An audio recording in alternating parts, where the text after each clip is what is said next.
मेरे ख्याल में शहबाज साहब आप 2 मिनट मजीद कर ले ताकि अपनी बात वाइंड अप कर ले।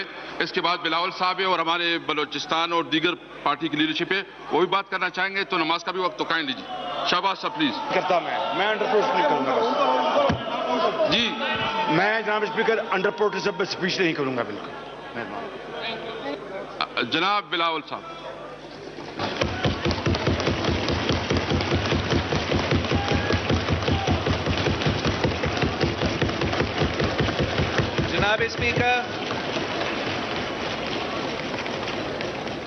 जनाब स्पीकर, अफसोस से कहना पड़ता है कि आज मेरा मेजन स्पीच है नेशनल असेंबली में। ये जो 2 बड़ी जमातें ने आज हरकत किया है, मैं समझता हूँ कि पाकिस्तान की अवाम इस तमाशा को पसंद नहीं करते होंगे।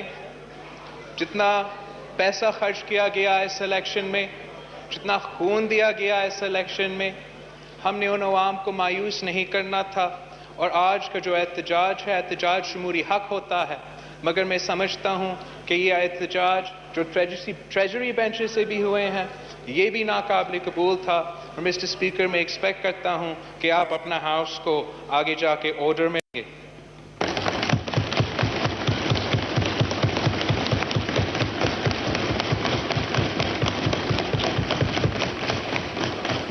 Mr. Speaker, I bow my head in gratitude before Almighty Allah that I have been blessed with the opportunity to be a member of this august house.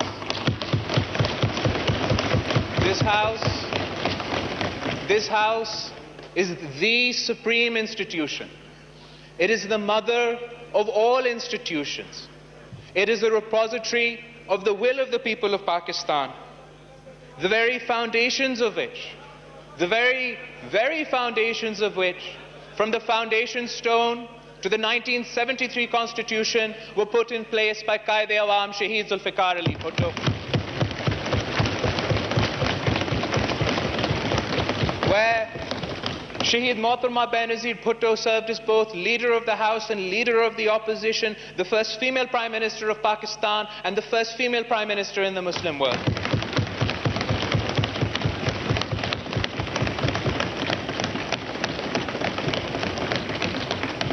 It is indeed a great honor and a challenge for me to be here today.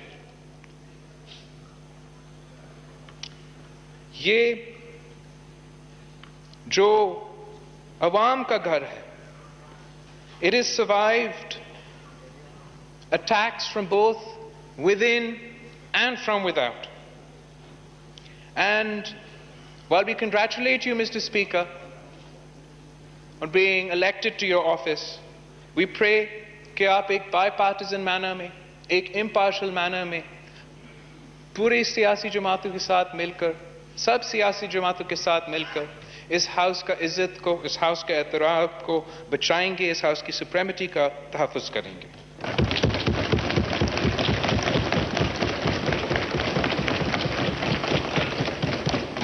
Mr. Speaker, I would like to start by paying tribute to Shaheed Haroon Bilawal and the 20 martyrs of the Peshawar attack. I would like to pay tribute to Shaheed Siraj Raisani and the 128 martyrs of the Mustung attack.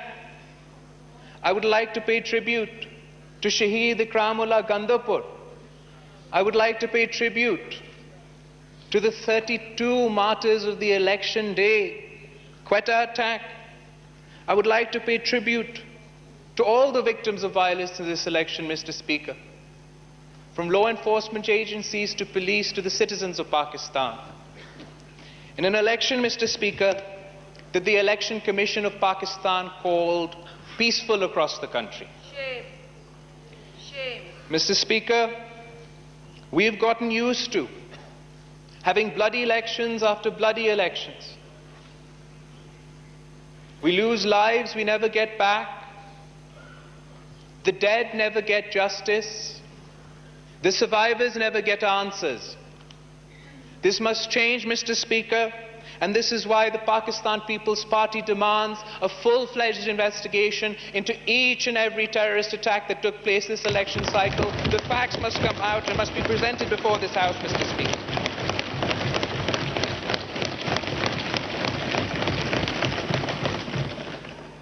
Mr. Speaker, the 2018 general elections have showed us that we have not learned from history, that elections are still manipulated, that there is no level playing field. We saw media hype for some and media blackout for others. We saw some candidates get their results within 2 hours, and others it took 3 days. There was pre-poll rigging, Mr. Speaker, and there was post-poll rigging. Form 45s are missing to this day. Polling agents were kicked out of polling stations across the country. The supposed failure of the RTS system, the continued violation of the Electoral Act 2017. The list is long, Mr. Speaker, and the list is shameful, Mr. Speaker. Despite our reservations, despite having rejected the electoral process, the Pakistan People's Party decided to be a member of this House, to take part of the democratic process, to not allow for any untoward incidents towards our fragile democracy. And we took it upon ourselves to approach other political parties who had not only rejected the results, but also refused to be members of this House. And I thank all opposition parties for agreeing to be part of the democratic process, for agreeing to be part and members of this Parliament, and I believe that the Prime Minister too should thank opposition parties, Mr. Speaker. For if it wasn't for the opposition parties, Mr. Speaker, you would not be sitting on your chair, the Prime Minister would not have his chair, and Khuda na khasta we'd be facing a constitutional crisis. The Pakistan People's Party has always preferenced parliamentary supremacy, always guarded democratic rights, but this does not mean that we will let anyone get away with the discrepancies of this election, and we therefore join all other opposition parties in demanding a parliamentary commission to investigate these discrepancies. This commission should be formed with members of both houses of the National Assembly and Senate of Pakistan. Let the truth come out, Mr. Speaker. And it's beyond just accusations of election rigging, Mr. Speaker.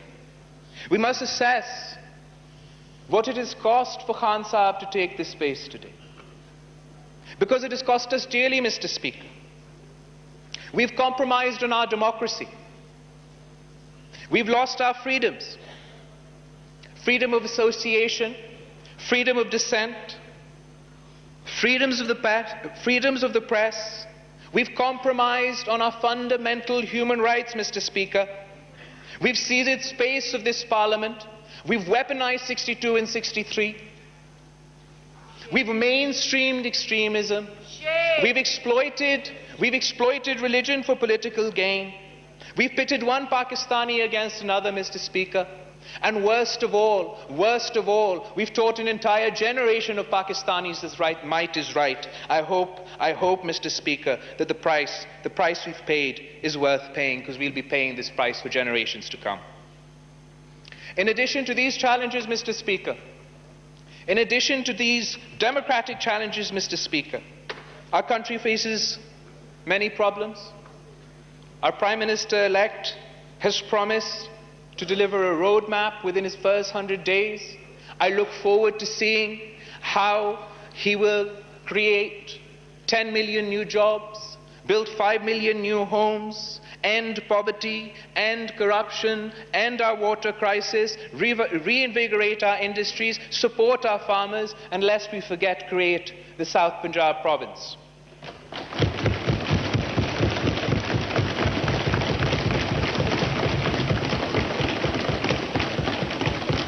Our economy is in a dire straits, Mr. Speaker. We're drowning in debt. We have an economy that works for the few and not for the many. It is in need of radical reform. I'd like to remind the Prime Minister-elect of some of the promises he made. I believe he said that he would rather commit suicide than take a begging bowl and ask for loans. I believe he said he would not go to the IMF.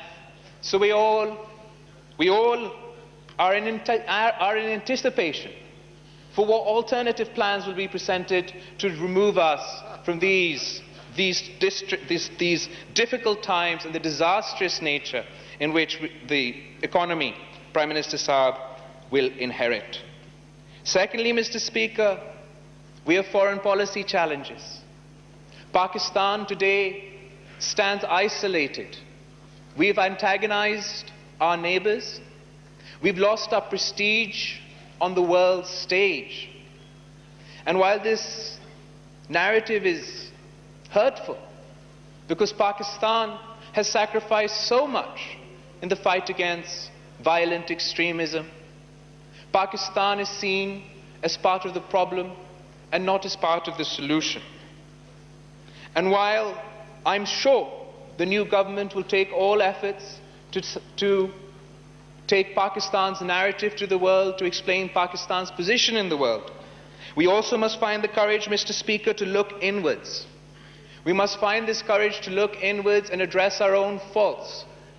If we do not find the courage to confront violent extremism, it will not only have consequences for our foreign policy, it will not only antagonize the world at large, but it will damage the future coming generations. It will damage the future of our coming generations in Pakistan. It should be the incoming government's top priority.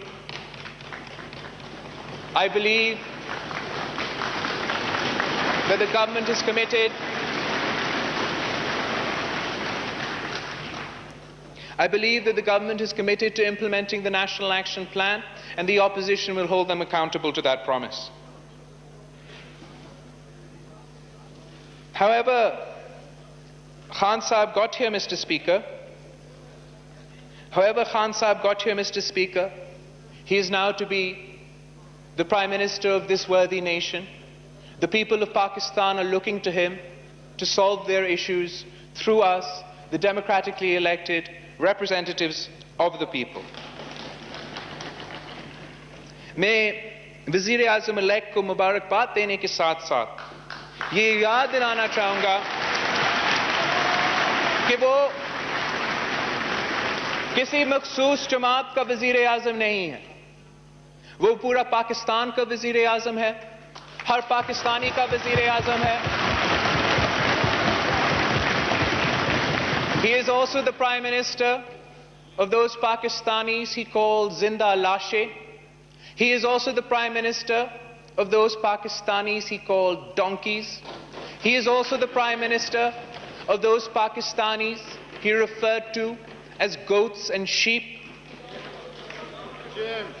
वज़ीर-ए-आज़म पाकिस्तान की हैसियत में mister speaker, वज़ीर-ए-आज़म पाकिस्तान की हैसियत में mister speaker, मुझे उम्मीद है कि खान साहब माजी के नफरत अंगेज सियासत से गुरेज करेंगे, अपनी इंतहा पसंदी की सियासत से गुरेज करेंगे और जिस इंटॉलरेंस की कल्चर को आज तक फरोग देते आए हैं उसको दफन करके पूरे मुल्क को साथ लेकर चलेंगे.